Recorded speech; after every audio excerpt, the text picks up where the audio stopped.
అందరికీ నమస్కారం అండి. ఏంటబ్బా ఇంత గ్రేవీగా, ఇంత దగ్గరగా ఉంది కర్రీ ఏంటి అని అనుకుంటున్నారా? కంస్పిట్ట కర్రీ అండి ఇది.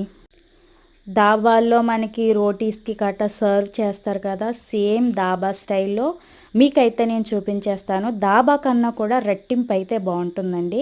ఎప్పుడైనా కంస్పిట్టలు మీకు దొరికినప్పుడు ఇలా ట్రై చేయండి. చాలా అంటే చాలా బావుంటుంది. దీంట్లో నేను వేసిన మసాలాలు కూడా మీకైతే చెప్తాను.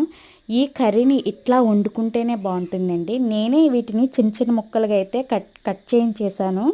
ఇలా కట్ చేసేసారండి. దీన్నైతే నేను శుభ్రంగా పసుపుతో, ఉప్పుతో, నిమ్మకాయతో నేనైతే శుభ్రంగా వాష్ చేసేసానండి. మనకి మటన్ పీసెస్ కానీ, ఇవి కానీ చిన్న చిన్న పీసెస్‌గా అయితేనే కట్ చేసుకుంటేనే బావుంటుంది. వాడు పెద్దగా కట్ చేసి ఇచ్చాడని నేను చిన్నగా అయితే కట్ చేశాను. ఒక మిక్సీ జార్ అయితే తీసుకుని ఎండు కొబ్బరి, కరివేపాకు, కాశ్మీరీ చిల్లీ అండి కొంచెం ఘాటుగానే ఉంటాయి. కాశ్మీరీ చిల్లీని కూడా వేసుకొని మిరియాలు, అట్లానే స్టార్ పువ్వు కూడా వేసుకొని కాస్త వాటర్ అనేది వేసుకొని దీన్ని బాగా మెత్తగా అనేది మనం మిక్సీ చేసేసుకోవాలండి. ఇప్పుడు బాండీ పెట్టుకుని ఆయిల్ వేసుకుని దంచుకున్న ఉల్లిపాయనైతే వేసుకోవాలి. ఇందులో టమాటా యూస్ చేయకూడదు. అలానే అల్లం వెల్లుల్లిపాయ కూడా వేసుకుని పచ్చివాసన పోయేంత వరకు కలిపేసుకోండి.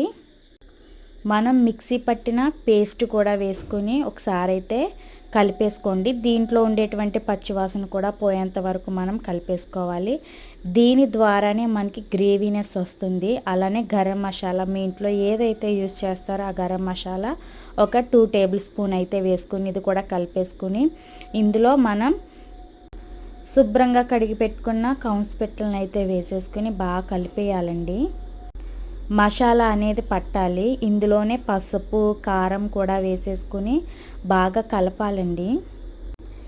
ఏదైనా ఒక వంట వండినప్పుడు కంగారుగా కాకుండా కొంచెం నిదానంగా వండితే ఆ కూర అనేది చాలా బాగా వస్తుందండి. పచ్చిమిరపకాయలు కర్రీ సగం అంతా ఉడికిన తర్వాత మనం పచ్చిమిరపకాయలు కట్ చేసుకుని వేసుకోవాలి. గ్రీనీగా కనిపించాలండి కర్రీలోను.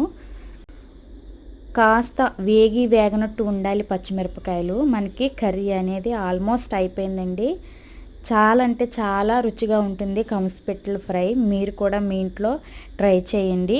ఫ్రై కాదండి, ఇగురు, కంస్పిట్టల ఇగురు.